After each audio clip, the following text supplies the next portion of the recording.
शिवोहम। हरिओम प्रभु। क्या शिवोहम महाराज। अपना शिवोहम क्या विषय चल रहा था अपना?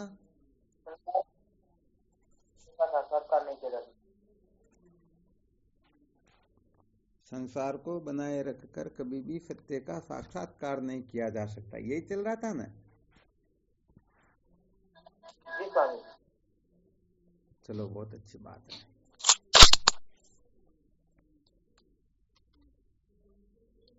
तो इसके अंतर्गत अपनी चर्चा चल रही थी आत्मभ्रांति। क्या चल रही थी? आत्मभ्रांति। हाँ, आत्मभ्रांति जो है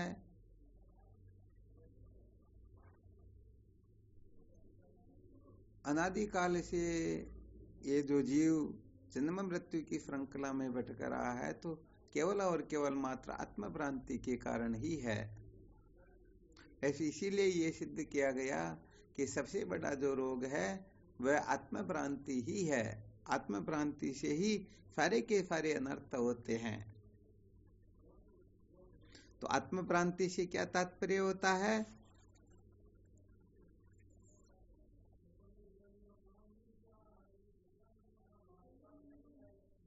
संसार में मन अधिक लगता है। नहीं, ऐसा नहीं।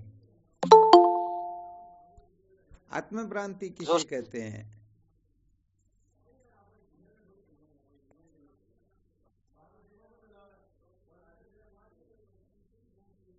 भ्रांति का मतलब गुरुदेव जो है नहीं है, आत्मा नहीं है, उसी को आत्मा समझना, जो आत्मा है उसी को नहीं समझना, वो भ्रांति है। यहाँ पर जब नाम लिया गया आत्मभ्रांति किसे कहते तो फिर थोड़ी गड़बड़ हो रही। केवल भ्रांति कहते तब तो आपकी बात ठीक थी।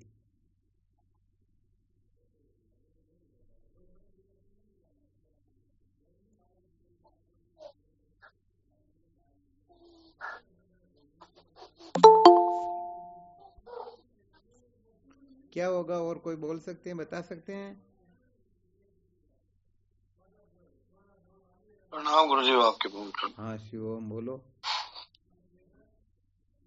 आत्मा से अन्य किसी को भी महत्व जन आत्मभ्रांति है। तो फिर गड़बड़ हो गई। नहीं तो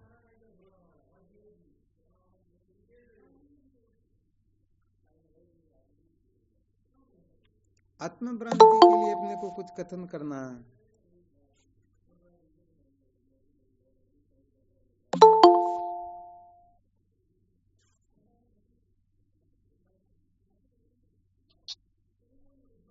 अपने आगे दोनों को के बारे में भ्रांत होना चाहिए। क्या बताया? स्वामी जी चलो प्रणाम।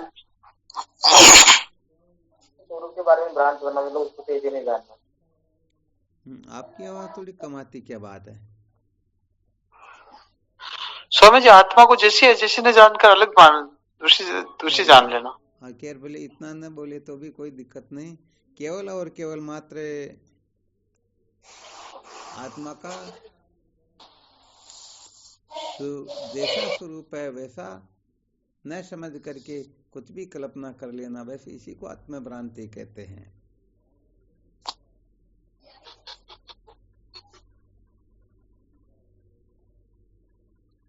तो आत्मा का जो अज्ञान है, आत्मा के बारे में अपने को अनेक प्रकार के जो संशय होते हैं वो सारे संशय इसी के अंतर्गत आते हैं। तो आत्मा का जो वास्तविक स्वरूप है वो ब्रह्म ही है। ब्रह्म को छोड़ करके और आत्मा का कोई स्वरूप हो सकता ही नहीं। इसके लिए पहले चर्चा हो चुकी है कि यदि आत्मा से बिन कुछ भी वस्तु होगी तो वह अनात्मा होगी। यहाँ पर यदि हम ब्रह्म को आत्मा से भिन्न समझेंगे तो ब्रह्म भी अनात्मा हो जाएगा।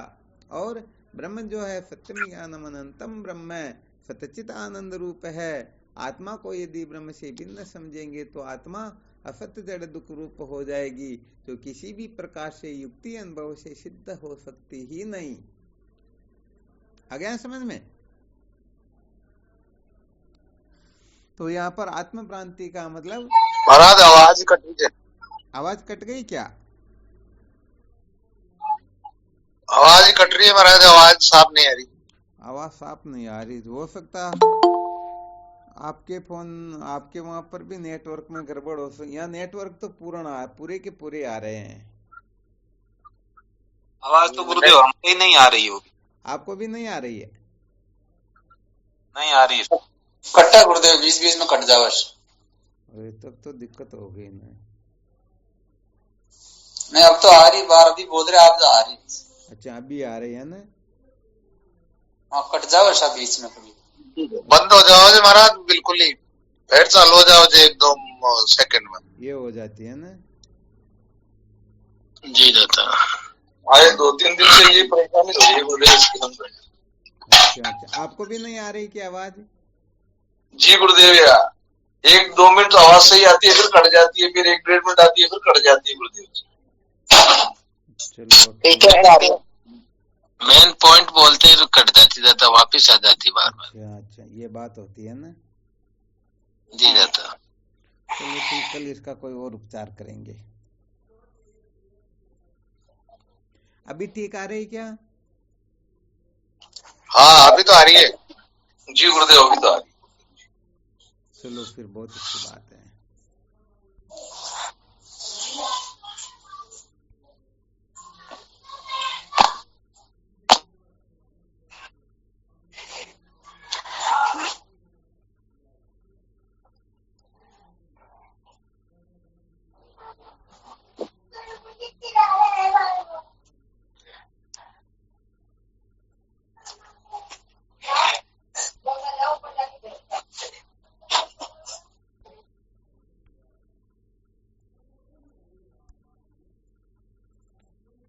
तो इसके लिए क्या बता रहे थे आत्मभ्रांति के लिए?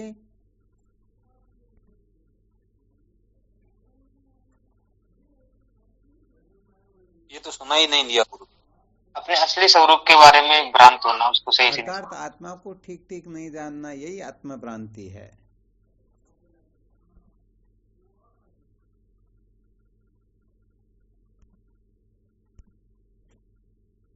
अच्छा, आत्मा को ठीक ठीक नहीं जानना, इसे क्या तात्पर्य हुआ?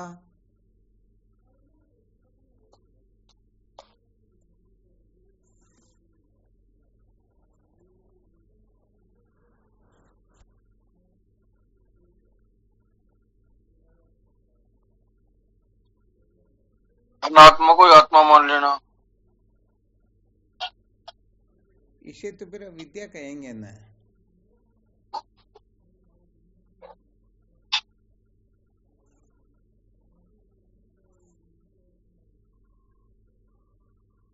अच्छा, अनात्मा को आत्मा मानना आत्मभ्रांति है या आत्मा को अनात्मा मानना आत्मभ्रांति है?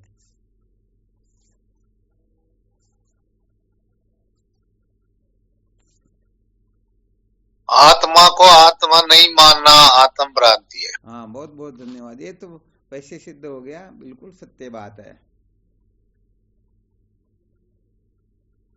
जो वस्तु जैसी है उसको वैसी न समझ करके कुछ भी कल्पना कर लेना, इसी का नाम भ्रांति होता है। भ्रांति को हम वहम भी कह सकते हैं, अध्यास भी कह सकते हैं, नासमझी कह सकते हैं, बेवकूफ़ी कह सकते हैं, मूर्खता कह सकते हैं, उल्टी समझ कह सकते हैं। अपने को शब्द जाल में नहीं उलझना, केवल अपने को रहस्य ठीक तरह से समझना है।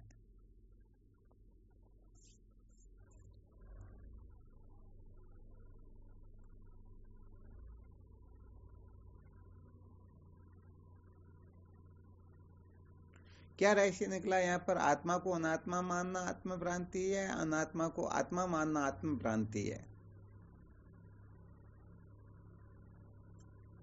दोनों भ्रांति है गुरुदेव। तो दोनों का एक ही अर्थ हुआ क्या? एक ही हुआ दोनों। अच्छा, फिर कोई कह दे कि भाई अनात्म भ्रांति क्या, तो वहां क्या करेंगे? वही कहना पड़ेगा ना भाई, दोनों को ठीक ठीक जो वस्तु जैसी है उसको मानना।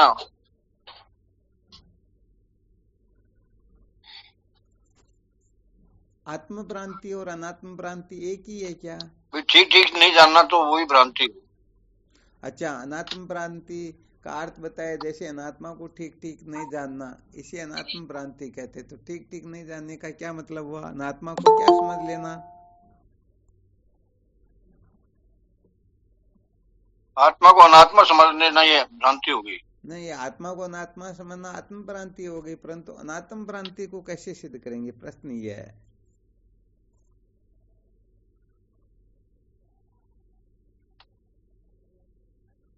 अनात्मा को आत्मा समझना ये भी भ्रांति होगी।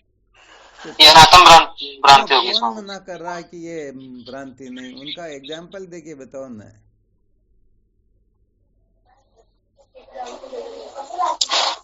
हम घूम फिर करके उसी जगह पर आ जाते हैं, परंतु कहना क्या होता है ये थोड़ा अपने को ख्याल भी रखना चाहिए।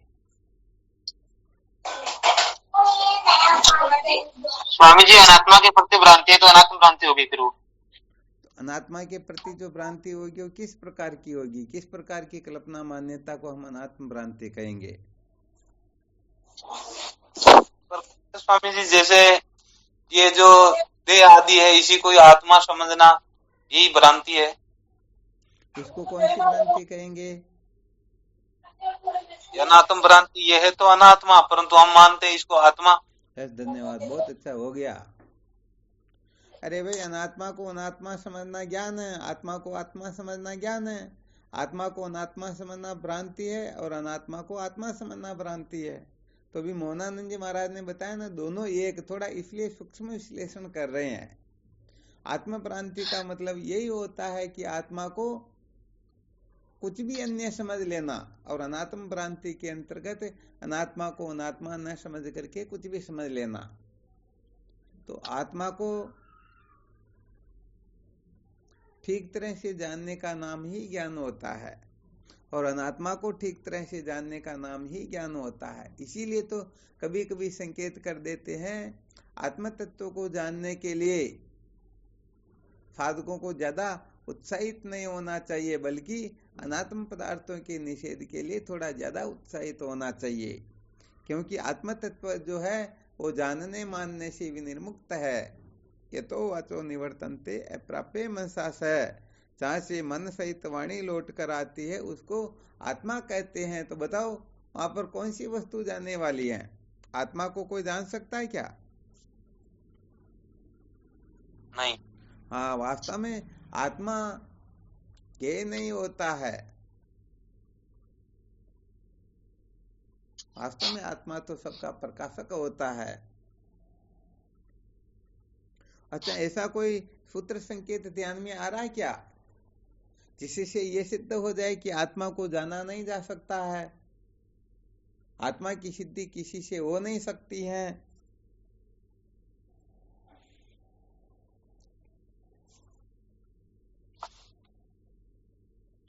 क्योंकि गुरुदेव जहाँ से मन सहित वाणी लौट कर आती है वो आत्मा होता है, उसको कौन जान सकता है? किसके द्वारा जाना जाता? तो थोड़ा इसको सिद्ध करने का फॉर्मूला कोई है क्या?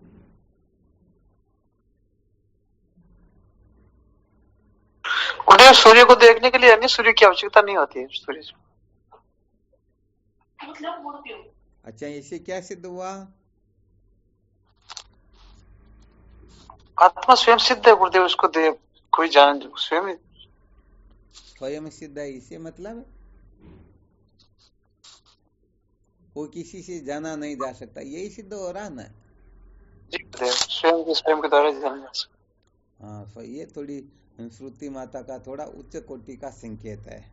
बहुत बहुत धन्यवाद। इस अभी जो कथन किया ये रहस्य समझ में आने लग जाए तो फिर विशेष बात हो जाती है।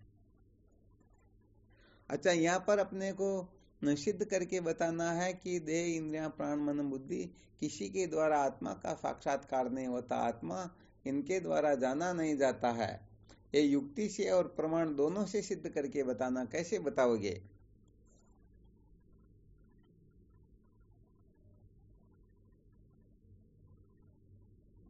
जैसे स्वामी जी, इंद्रियों के द्वारा आत्मा जाना नहीं जाता है क्योंकि इंद्रियों की वहां तक पहुंच नहीं है।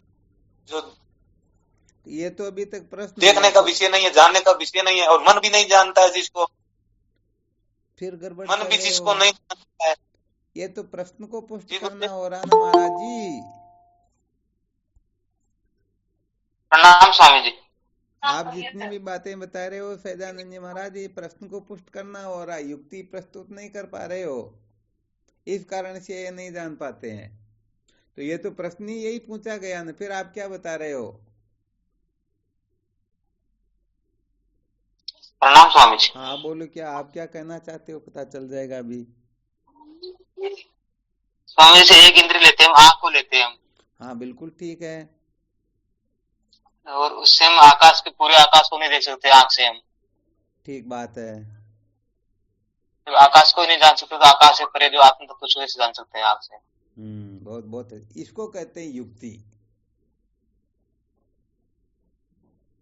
अर्थात आंख जो है न तो दूर देख सकती है न नजदीक देख सकती है, ये दूर और निकट के मध्य में ही देख सकती है। तो आत्म तत्व जो है ऐसा नहीं है कि वह दूर और नजदीक के मध्य में ही हो, वो तो सर्वत्र है या नहीं है? है स्वामी जी। हाँ है गुरुदेव। हाँ शिवम बोलो।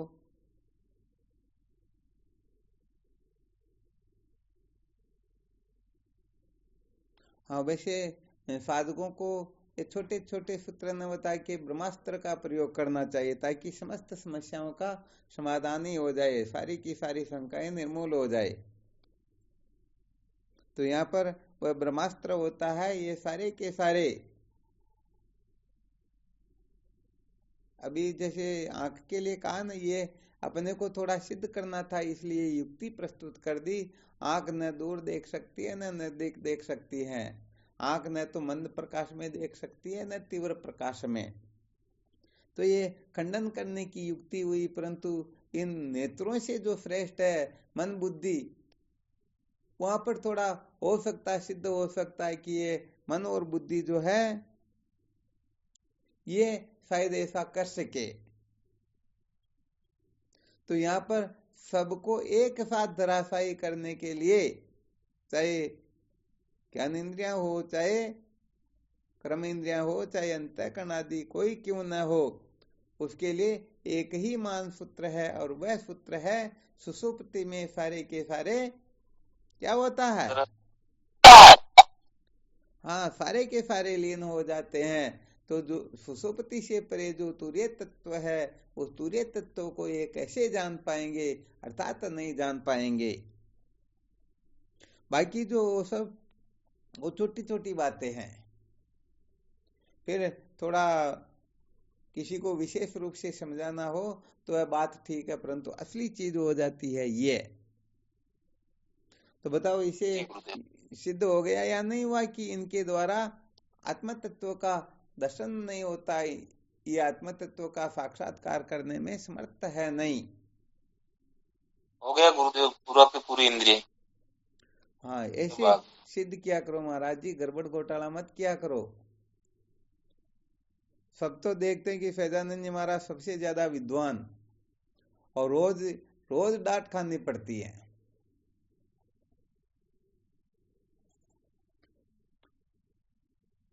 सदा ध्यान रखना चाहिए कि प्रश्न को पुष्ट नहीं करना होता है, बल्कि उस प्रश्न का ही पेट फाड़ दिया जाता है। यहाँ पर वेदांत बड़ा विलक्षण होता है। वेदांत के सिवाय जितने भी मतांतर हैं, उन सब के अंतर्गत प्रश्न का पेट भरा जाता है, और जब पेट भरा जाएगा तो फिर प्रश्न उठेंगे, फिर प्रश्न उठेंगे, फिर प्रश्न उठेंगे। परंतु शंकर अद्वैत वेदांत के अंतर्गत प्रश्न का पेट ही फाड़ दिया जाता है।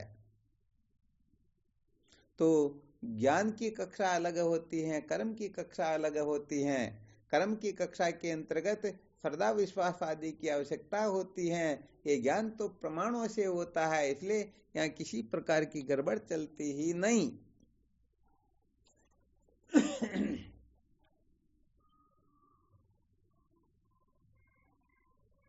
चलो ठीक, कोई प्रमाण दे करके बता सकते हो क्या?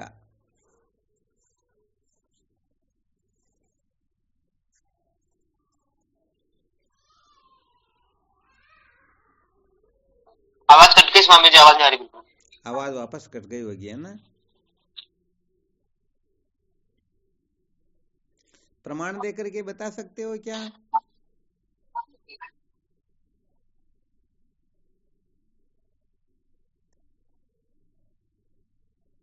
आवाज नहीं आ रही है तो ना? स्वामी जी ध्यान में नहीं।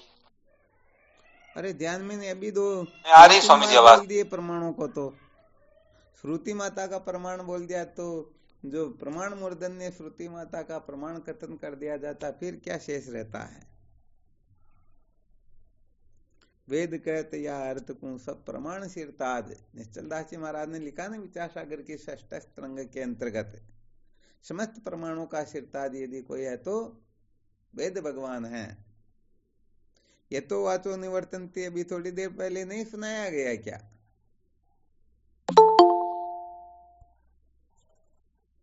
यन मनसा न मनुते नहुर मनोमतम तदेव ब्रह्म तम विधि नेदम यदिदमुपाफते। वर्णन नहीं आता क्या? केनोपनिषद के मंत्रों का थोड़ा ध्यान में आ रहा हो तो देखो यहाँ पर बताया जाता है प्रमाता च प्रमाणम च प्रमेय प्रमिति स्थिता ऐसे प्रसादात सिद्धियंतो ततः सिद्धो किंप्यक्ष्यते। ये बड़ा विलक्षण प्रमाण है, जिससे प्रमाता की सिद्धि होती है, प्रमाण की सिद्धि होती है, प्रमेय की सिद्धि होती है। बताओ उसको कौन सिद्ध कर सकता है? प्रमाता, प्रमाण, प्रमेय, इनके अलावा कोई और है क्या? नहीं है ना। तो ये सारे के सारे सुसुप्ति में ही लीन हो जाते हैं।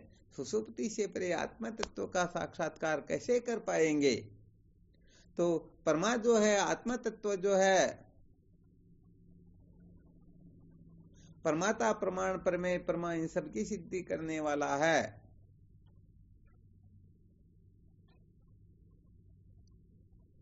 तो आत्म तत्व के द्वारा, आत्मा के द्वारा इनकी सिद्धि होती है। तो ये आत्मा की सिद्धि कर सकते हैं क्या? नहीं कर सकते। कोई ऐसी और महत्वपूर्ण थोड़ी पावरफुल युक्ति कोई बता सकते हैं? और जैसे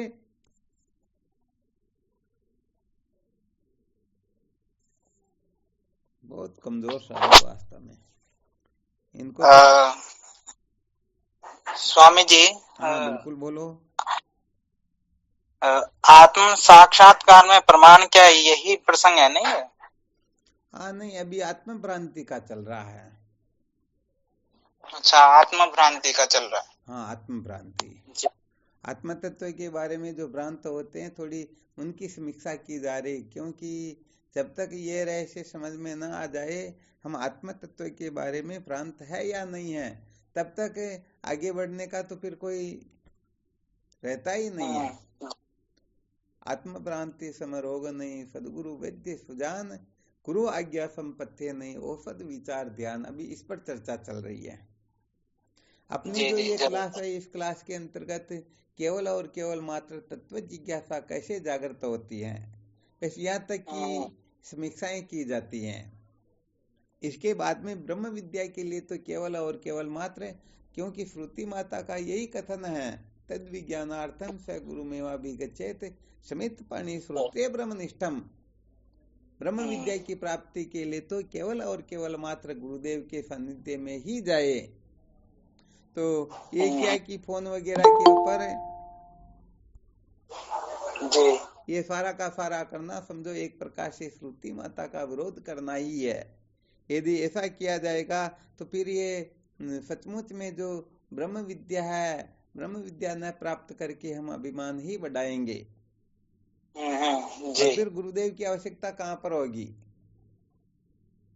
इसलिए यहाँ जितने भी प्रसंग सुनाए जाएंगे, विचार किया जाएगा, चर्चाएं होगी, केवल तत्व जिज्ञासा कैसे जागृत होती है, तत्व जिज्ञासा जागृत होने के पश्चात गुरुदेव की शरण में कैसे जाना होता है, और कैसे गुरुदेव हमें तत्वमसि मां वाक्य का उपदेश करे, इसके लिए क्या क्या तैयारी करनी होती है।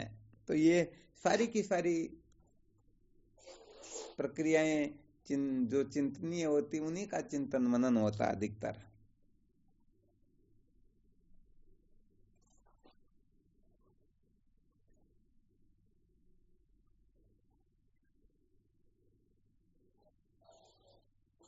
जी स्वामी जी।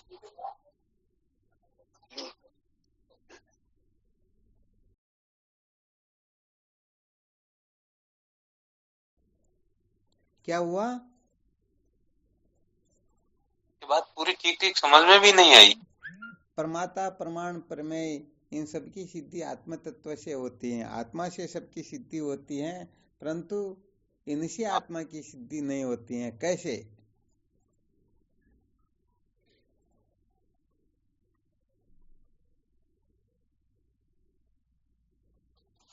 क्योंकि ये स्वामी जी पर प्रकाश है और आत्मा स्वयं प्रकाश है। नहीं, यहाँ पर ऐसी युक्ति प्रस्तुत करना जिससे ये सिद्ध हो जाए कि भाई इनके अच्छा। द्वारा। हाँ, बहुत अच्छी बात बताई आपने जी वास्तव में सही है कि ये पर प्रकाश है, आत्मा स्वयं प्रकाश है। जी जी।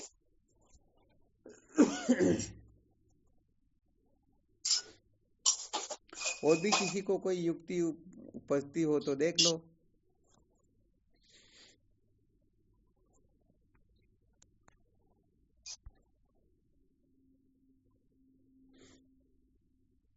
क्योंकि स्वामी जी इन सब की सिद्धि आत्मा से होती है, तो फिर आत्मा की सिद्धि इनसे कैसे होगी? हाँ, बिल्कुल नहीं होगी। ये तो बिल्कुल बता दिया गया, सिद्ध भी कर दिया गया, परंतु इसमें कोई प्रमाण है क्या? गुरुदेव पिता के जन्म नहीं जान सकता। बस क्या बात, बहुत बहुत धन्यवाद। आज पारस जी महाराज ने समझो बड़ा कमाल कर दिया। बस यही सुनना चाहते थे, यही तो प्रबल युक्ति हो गई। जैसे पिता के जन्म को पुत्र नहीं जान सकता है, ऐसे ही आत्म तत्व के बारे में ये इंद्रिया अंतःकरण आदि जो है कुछ भी कर सकते हैं क्या? कुछ बता सकते हैं क्या?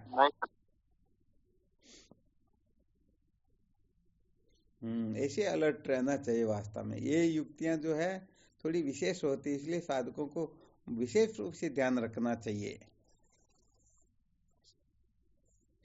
तो जैसे पिता के जन्म को पुत्र नहीं जान सकता है, क्यों?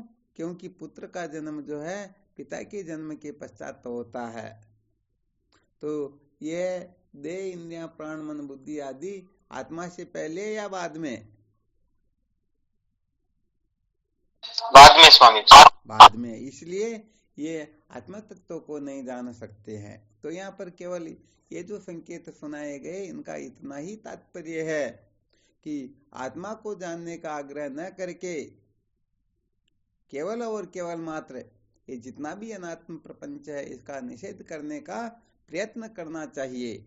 अर्थात पंचकोश का सम्यक प्रकाशीय निषेध, इसी को आत्मज्ञान कहते हैं। तीन देह, तीन अवस्था, जिसमें हमारा अनेक प्रकार का आग्रह बैठा हुआ है, उस आग्रह से जब तक हम मुक्त नहीं हो जाते हैं तब तक ये तत्वबोध होने वाला है ही नहीं। अभी किसी ने संकेत किया था, संकेत तो क्या बेरुलाल जी महासाब ने किया था, ये आत्म तत्व जो है स्वयं के द्वारा ही जाना जाता है। तो जब अनात्म प्रपंच का निषेध हो जाता है तो उसके पश्चात जो शेष रहता है, जो सबको प्रकाशित करता है, जो सबसे भिन्न है परंतु जिससे भिन्न कुछ है ही नहीं, उस आत्म तत्व का प्रकाशन अपने आप ही हो जाता है।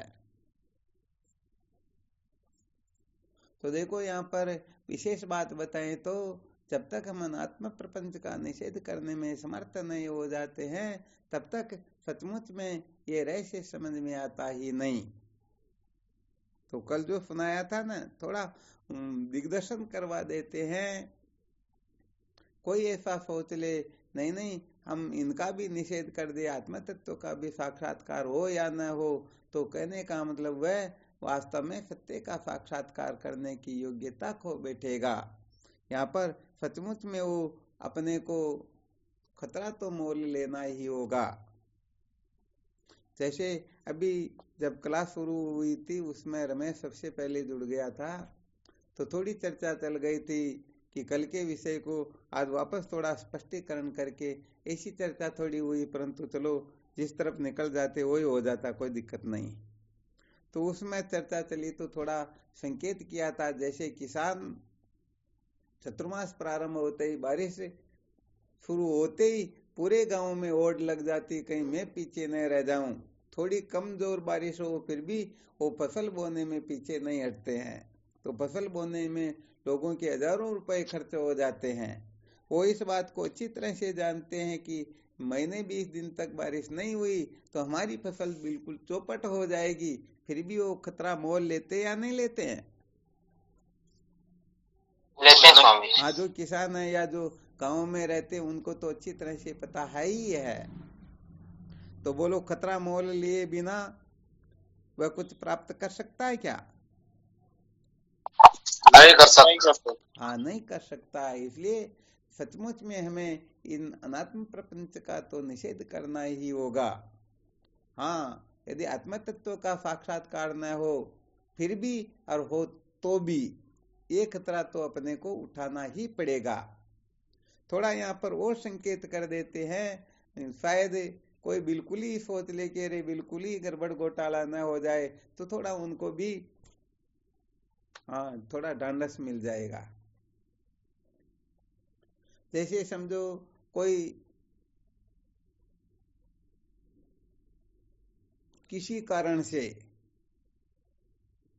चाहे उनकी घर की परिस्थिति कमजोर रही हो या उनके कोई ऐसी परिवार वाले हो नहीं जिससे उनका किसी के साथ संबंध करवा करके शादी विवाह करवा दे, अथवा समझो किसी कारण से वो शादी नहीं कर पाता है या समझो संन्यास की ओर प्रवृत्त हो जाता है, तो विचार करके देखो उनकी शादी नहीं हुई तो कितने दुख होंगे उनको। अरे भाई एक ही दुख होगा ना भाई, इनकी शादी नहीं हुई, इनके पति नहीं है, पत्नी नहीं, आदि आदि। परंतु समझो यदि संबंध हो जाता, शादी हो जाती, बताओ कितने झगड़े झमेले होते, अनेक हो जाते हैं महाराज। जीवन भर रोना पड़ता और पता नहीं क्या क्या करना पड़ता। तो इतने बड़े बड़े दुख कष्ट संकटों से वो बचा या नहीं बचा? बिल्कुल बच गया। बिल्कुल बच जाते हैं। ये तो केवल अपना सोचने का तरीका अलग होता है, दृष्टिकोण अलग होता है। उस दृष्टिकोण को समझ ले तो सच्ची बात यह है कि हम ये छोटी छोटी बातों में रोते पागल होते कि ऐसा कैसे हो गया, ऐसा होना चाहिए, ऐसा नहीं होना चाहिए, ये सारा का सारा झगड़ा झमेला ही समाप्त हो जाता है। तो यहाँ पर सच्ची बात कहें तो दृष्टिकोण न समझने के कारण ही सारा का सारा गड़बड़ घोटाला होता है। वैसे आज एक साधक ने मैसेज भेजा था, वो सचमुच में देखा जाए तो विचारणीय है। वैसे तो उस पर ज्यादा विचार तो नहीं कर सके, परंतु उस पर तो समझो एक प्रकार से निबंध लिखेंगे, फिर एक लेख ही लिखेंगे। तो उसमें क्या था, ये 6 का अंक जो होता है ना, कौन सा? 6 का अंक। हाँ, 6 का जो अंक होता है इसको दोनों तरफ से देखा जाए। एक समझो व्यक्ति इस तरफ खड़ा है, एक व्यक्ति इस तरफ खड़ा है, तो एक तो उसको 6 बोलेगा और एक उसको 9 बोलेगा जी। तो अब दोनों में से एक कहिए 6 है और दूसरा कहिए 9 है, तो बताओ किसकी बात को सही माना जाएगा?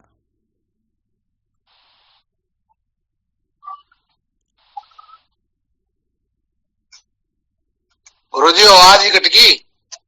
आवाज कट गई क्या? हाँ, कुछ समझ में नहीं आया। जो आवाज कट गई तो कल विचार करेंगे अपने को। सूत्र ही समझ में नहीं आया। सूत्र समझ में नहीं आया ना? दोबारा से बोलो महाराज। 6 का जो अंक होता है ना, दोबारा से बोलो महाराज इस सूत्र। आवाज आ रही क्या? आ रही है महाराज। 6 का जो अंक होता है ना,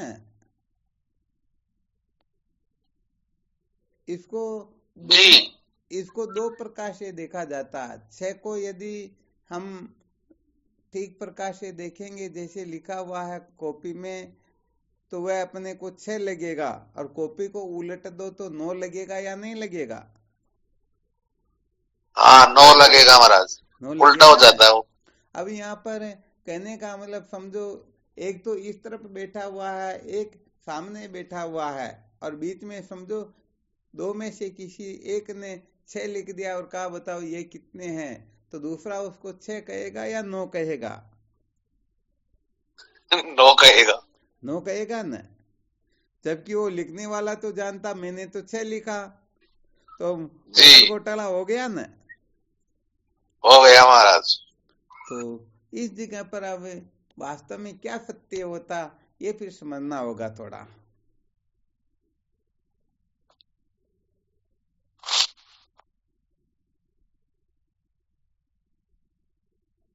जबकि सत्य तो उनका भी है।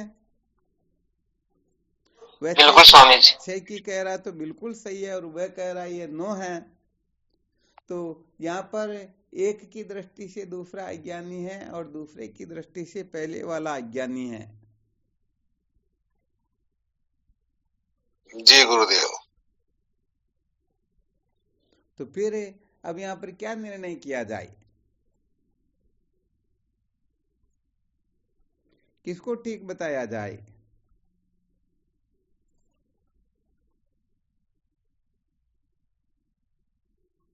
ठीक तो स्वामी जी जो लिखता है उनकी दृष्टि नहीं है।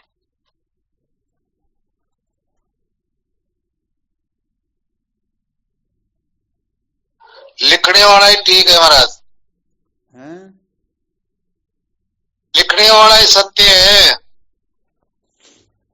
लिखने वाला सत्य है। लिखने वाला सत्य तो दूसरा असत्य थोड़े देख रहा है क्या? असत्य तो नहीं है, पर वो जैसी चीज है वैसा समझ नहीं पा रहा दूरी की वजह से। नहीं नहीं, दूरी की वजह कहाँ, बिल्कुल नजदीक बैठे 2 फीट की दूरी पर बैठ के लिखो ना, भले बहुत बड़े अक्षरों में लिख दो। उल्टा उल्टा दिख रहा है ना उसको। उल्टा क्यों, भले आप लिख दो, दिखेगा तो उनको वही ना। 6 को इस तरफ से देखेंगे 6 लगेगा, उस तरफ से देखेंगे 9 लगेगा। इसमें कोई दिक्कत थोड़ी, संशय वाली बात 1% भी नहीं है। वह भी 100% सत्य देख रहा, वो भी 100% सत्य देख रहा, गड़बड़ तो 1% भी नहीं है। सर कागज तो उल्टा हो गया ना। अरे कागज को छोड़ो, आप तो और दूसरी जमीन पर ही लिख दो, भले ही लिख करके एक इस तरफ खड़ा हो जाओ या एक इस तरफ खड़ा हो जाओ, एक को 6 दूसरे को 9 दिखेंगे या नहीं दिखेंगे? दिखेंगे गुरुदेव, बिल्कुल हाँ, सत्य तो है। इसमें कोई दिक्कत थोड़ी, वो तो बिल्कुल सत्य, वो भी अपनी जगह पर ठीक है और वह अपनी जगह पर ठीक है। गड़बड़ कहाँ पर है? जी गुरुदेव, दोनों अपनी अपनी जगह ठीक है गुरुदेव। हाँ बिल्कुल ठीक है, गलत 1% भी नहीं है ना। जी गुरुदेव नहीं है। दिशा का है गुरुदेव। क्या है? प्रणाम गुरुदेव। दिशा की गड़बड़ है। कहाँ पर तुम्हारे आगे फिर दिशा की गड़बड़? प्रणाम गुरुदेव। बहुत ज्यादा दिमाग एडवांस काम करता। सही देखना होगा तो वो लिखने वाले के पास आना पड़ेगा। लिखने वाले को छोड़ो, कहीं पर भी 6 लिखा हुआ और 2 व्यक्ति कोई भी जा करके देखेंगे तो एक को 6 दूसरे को 9 लगेगा या नहीं लगेगा? लगेगा तो मूल बात को नहीं पकड़ते हो आप, गड़बड़ कैसे करते हो? और बहुत सारी बातें पता नहीं क्या क्या कर जाते हो।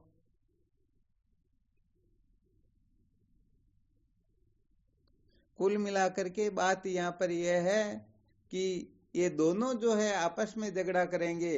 वह तो कहेगा 6 और वह कहेगा 9, परंतु ठीक तरह से देखा जाए तो वह 6 की कह रहा तो बिल्कुल ठीक कह रहा है और वह 9 की कह रहा तो बिल्कुल ही ठीक कह रहा है। अब यहाँ पर बात यह होती है कि यदि कोई आग्रह कर बैठे नहीं ये 6 ही है अथवा ये 9 ही है, तो समझो वहां पर निश्चित रूप से झगड़ा झमेला हो जाएगा। होगा या नहीं होगा? जी गुरुदेव, होगा गुरुदेव। क्योंकि वह सिद्ध करके बता देगा, भले लाख करोड़ को बुला के बताओ ना, बिल्कुल वह 6 की कहेगा तो 6 ही है, और वह 9 की कह रहा तो वह भी लाख करोड़ को बुला करके सबसे सिद्ध करवा सकता है कि बिल्कुल ये 9 है। जी गुरुदेव। तो यहाँ पर बात यह है कि इन दोनों में से एक समझदार है तो बात बन जाएगी, और दोनों ही समझदार नहीं है तो यहाँ बहुत बड़ा गड़बड़ घोटाला हो जाएगा। जी गुरुदेव, बिल्कुल सत्य। तो ये वैसे देखा जाए तो सचमुच में दृष्टिकोण ही होता है। जी गुरुदेव। तो वैसे इस मैसेज के ऊपर विचार तो नहीं कर पाए, फिर भी विचार करके फिर इस पर लेख जरूर लिखेंगे। वैसे थोड़ा बहुत तो लिखा था। जी गुरुदेव। वास्तव में देखा जाए तो गलत कुछ भी होता ही नहीं। देखने का दृष्टिकोण समझ में न आने से ही झगड़ा झमेला होता है। इन दोनों में यदि एक समझदार हो तो झगड़ा बिल्कुल भी होगा ही नहीं, क्योंकि वह जिस दृष्टिकोण से देख रहा है उस दृष्टिकोण को वह भी समझ जाता है। उसे पता है कि वे इस जगह पर खड़े होकर के देखेंगे तो 6 दिखाई देगा और इस जगह पर देखेंगे तो 9 दिखाई देगा। अब इसमें झगड़े झमेले की कहाँ बात है? नहीं है गुरुदेव। वैसे पंचदशी के अंतर्गत विद्यारण्य स्वामी जी महाराज सिद्ध करते हैं, ज्ञानी और अज्ञानी में कभी झगड़ा होता ही नहीं। अर्थात समझो जैसे कोई पूर्व की तरफ मुंह करके खड़ा है, कोई पश्चिम की तरफ मुंह करके खड़ा है। एक कहता है मेरी तरफ से, इस तरफ से गाय आ रही है, तो जो पूर्व की तरफ पीठ करके खड़ा है वह पश्चिम की तरफ जो खड़ा है वह कह दे मेरी इस तरफ से गाय आ रही, तो बताओ झगड़ा होगा क्या?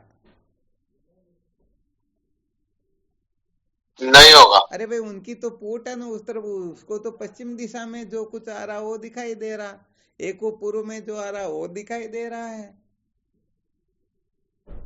जी गुरुदेव। तो एक कहता इस तरफ से गाय आ रही है, दूसरी तरफ से दूसरा कहता इस तरफ से घोड़ा आ रहा है, दोनों के आपस में झगड़ा होगा क्या? नहीं होगा गुरुदेव।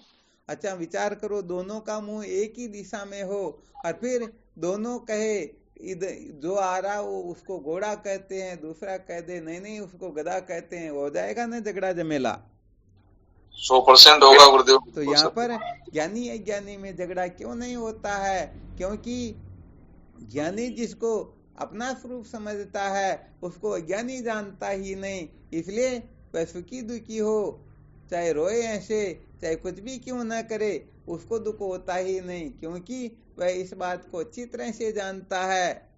जिसमें ये अमता ममता कर रहा है, जिसको कर्ता भोक्ता समझ रहा है, जिसको जन्मने मरने वाला मान रहा है, वह तो आत्मा है ही नहीं, क्योंकि उनकी आत्मा दृष्टि होती है, उसकी अनात्मा दृष्टि होती है। जिनकी अनात्मा दृष्टि होती है वह निश्चित रूप से कहेगा मैं कर्ता भोक्ता हूँ, और जिनकी आत्मा दृष्टि होगी वह कहेगा मैं अकर्ता भोक्ता हूँ। बिल्कुल ठीक है ना? बिल्कुल सत्य। तो यहाँ झगड़ा झमेला किस बात का? वो अज्ञानी जो कह रहा बिल्कुल ठीक कह रहा है, और जो ज्ञानी कथन कर रहा वो भी ठीक कर रहा है। तो ज्ञानी अज्ञानी में कभी झगड़ा होता ही नहीं, क्योंकि ज्ञानी इस बात को अच्छी तरह से जानता है। यदि कोई ज्ञानी झगड़ा करना प्रारंभ कर देता ना तो समझ लेना चाहिए वह भी ज्ञानी है ही नहीं। किसी ज्ञानी जी से पूछो कि तुमने देह को छोड़ा या नहीं छोड़ा, अंतःकरण को छोड़ा या नहीं छोड़ा, अपनी कल्पना का त्याग किया या नहीं किया? अरे भाई वो तो हमने त्याग कर दिया। अरे जब तुमने देह को, इंद्रिय को, अंतःकरण को, मन बुद्धि को त्याग दिया, और तुम्हारे त्यागे हुए देह इंद्रिय अंतःकरण मन बुद्धि को लेकर के यदि कोई कर्ता भोक्ता बनना चाहे, पापी पुण्यात्मा होना चाहे, सुखी दुखी होना चाहे, मरना चाहे, तुम्हारे को क्या दिक्कत हो सकती है?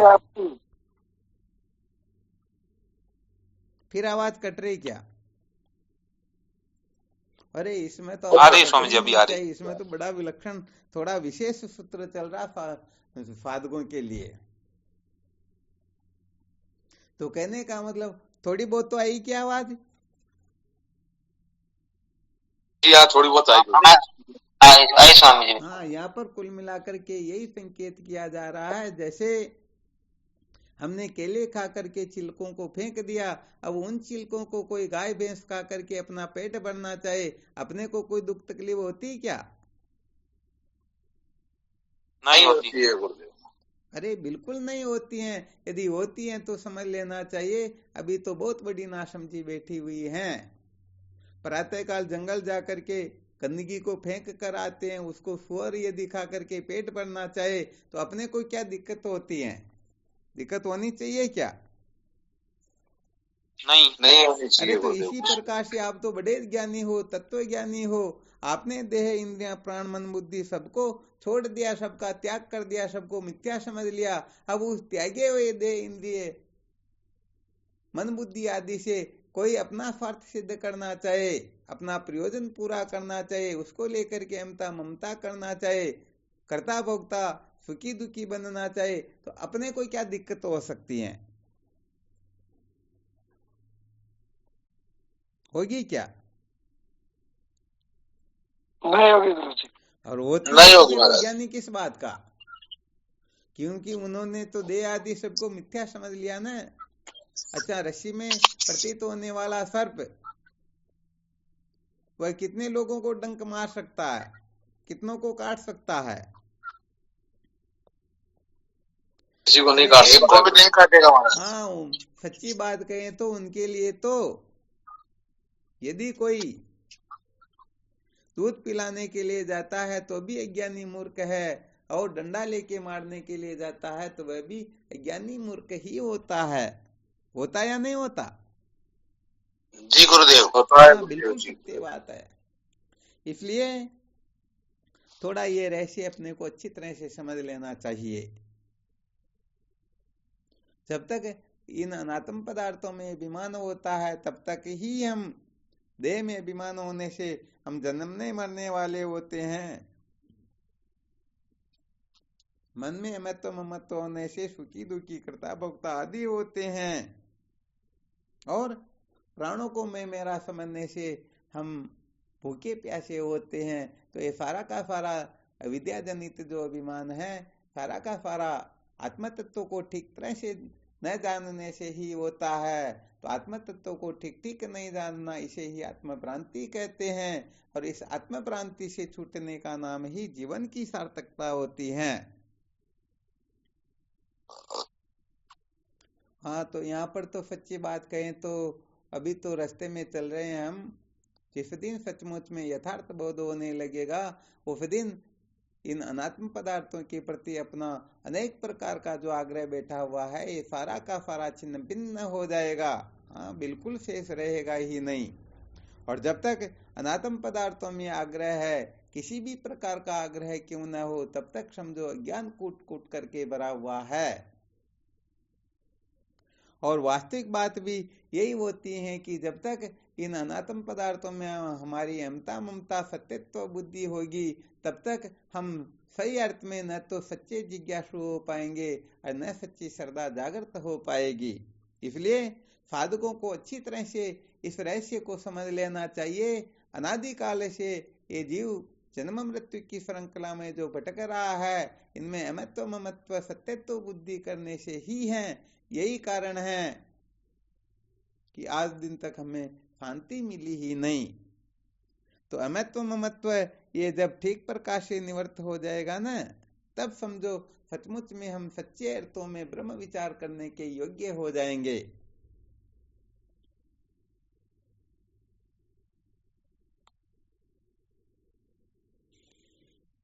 वरना रस्सी में जो दिखाई देने वाला सर्प, ये कहीं सर्दी से परेशान न हो जाए, भूखा प्यासा न हो, रात दिन हम ऐसा सोचते रहेंगे, अनात्म पदार्थों के बारे में कुछ न कुछ चिंतन मनन करते रहेंगे, ऐसा न हो जाए वैसा न हो जाए। ऐसे करते करते ये माया बड़ी विलक्षण होती है, यह विद्या जीव मात्र को इधर उधर भरमाती ही रहती है। तो हम अनात्म पदार्थों को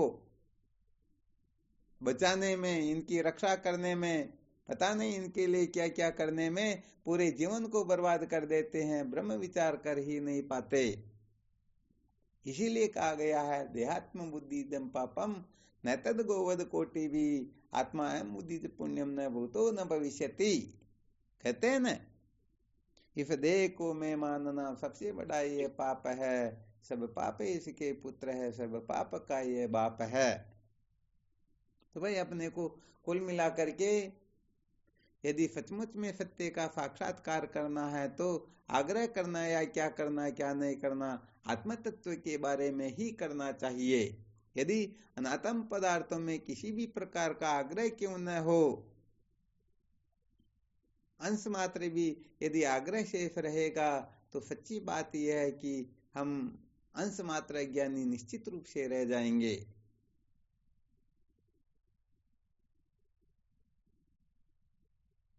किसी को कुछ संशय?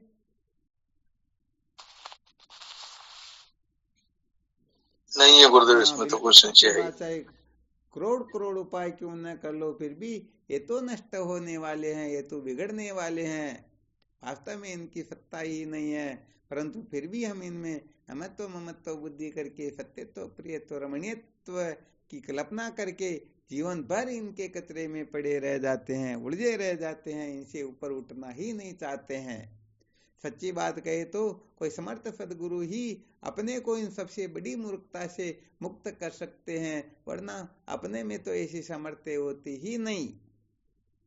हम तो इन पदार्थों में ऐसे अटके रहते, ऐसा इनके प्रति आग्रह रखते हैं कि ये ठीक है, ये ठीक नहीं है, ऐसा होना चाहिए, ऐसा नहीं होना चाहिए, ऐसी अनेक अनेक प्रकार की कल्पना करके भटकते रहते हैं संसार अरण्य में। कचरे की टोकरी को सिर पर रख करके समझते हम बहुत बड़े ज्ञानी हो गए।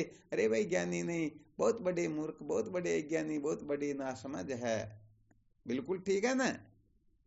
ये तो जीवन गुरुदेव बिल्कुल ठीक है गुरुदेव, इसमें तो कोई संशय नहीं है। बिल्कुल बिल्कुल सत्य बात। सच्ची बात यह है कि अपने जीवन का लक्ष्य हो आत्म साक्षात्कार। जो चीज बनने बिगड़ने वाली है, छूटने वाली है, उन पर क्या इतराना, उनका क्या आग्रह करना, उनको क्या महत्व देना, ये सारा का सारा कचरा होता है, और कचरा सचमुच में त्यागने योग्य ही होता है।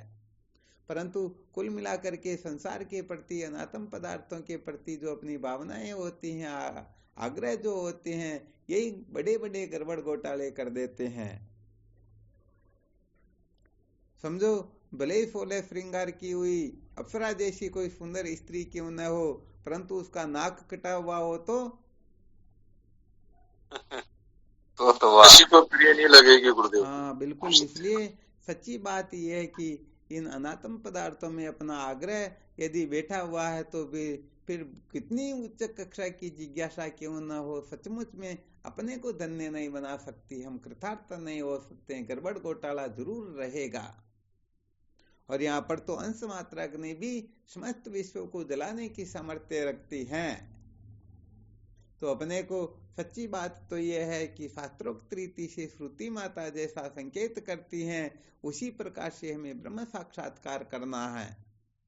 एक जन्म के अंतर्गत इस कचरों से ऊपर उठ करके देख लो, समस्त आग्रहों से मुक्त हो जाओ, फिर देखो जीवन कैसे धन्य होता है।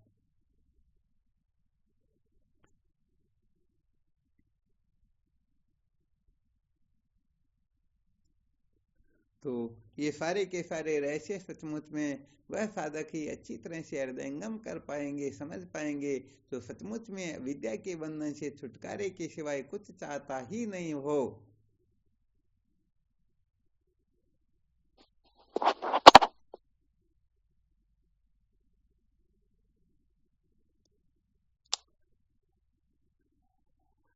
चलो ठीक बात, फिर करते रहो चिंतन मनन। और कोई संशय हो, शंका हो तो बोलो।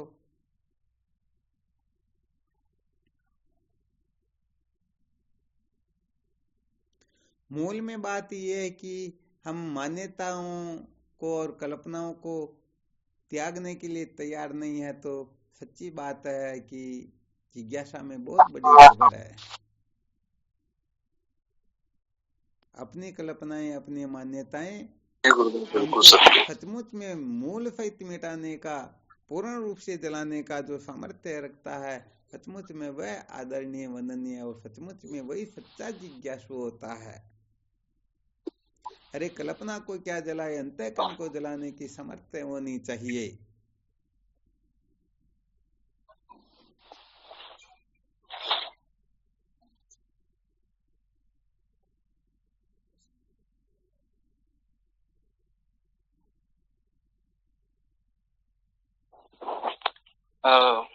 भगवान आज्ञा हो तो जिज्ञासा करना चाहता हूं। बिल्कुल बोलो।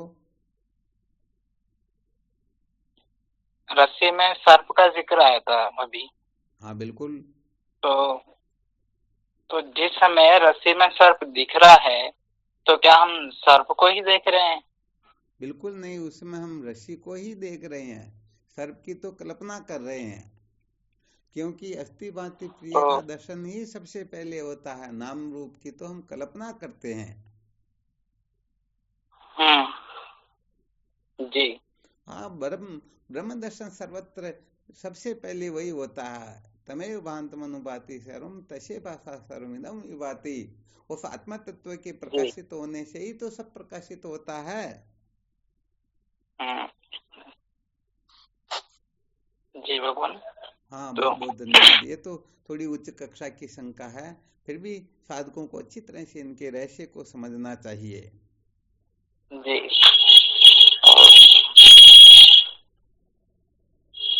जी भगवान, बहुत बहुत बहुत धन्यवाद है।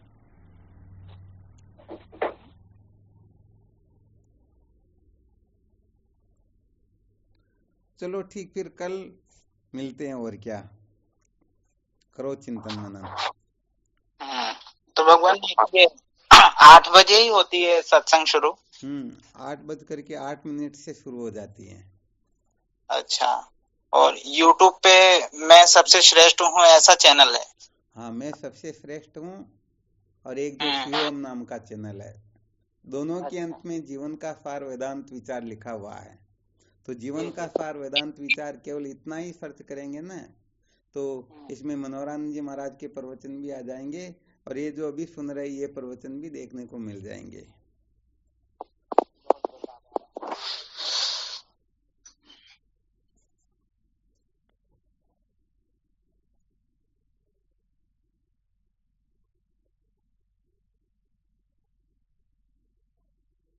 चलो ठीक, शिवोहम। गुरुदेव को प्रणाम। गुरुदेव आपके श्री चरणों में प्रणाम। नमो नारायण। कोटि कोटि शिवोहम। वंदन आपके चरणों में प्रणाम। हाँ, शिवोहम, शिवोम नारायण हरि। नाम शिव। शिवोहम। गुरुदेव भगवान के श्री चरणों में प्रणाम। शिवोहम। हाँ, शिवोहम। प्रणाम और प्रणाम शिव। हाँ, शिवोहम।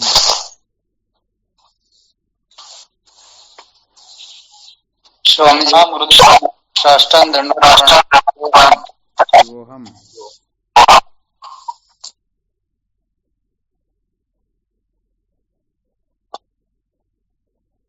प्रणाम गुरुदेव भगवान, आपके श्री चरणों में कोटि कोटि प्रणाम।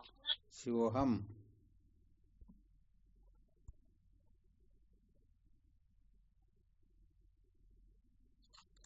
प्रणाम गुरुदेव, आपके श्री चरणों में कोटि कोटि वंदन। जय हो गुरुदेव, आपकी जय हो। शिवोहम। प्रणाम, आपके श्री चरणों में बारम।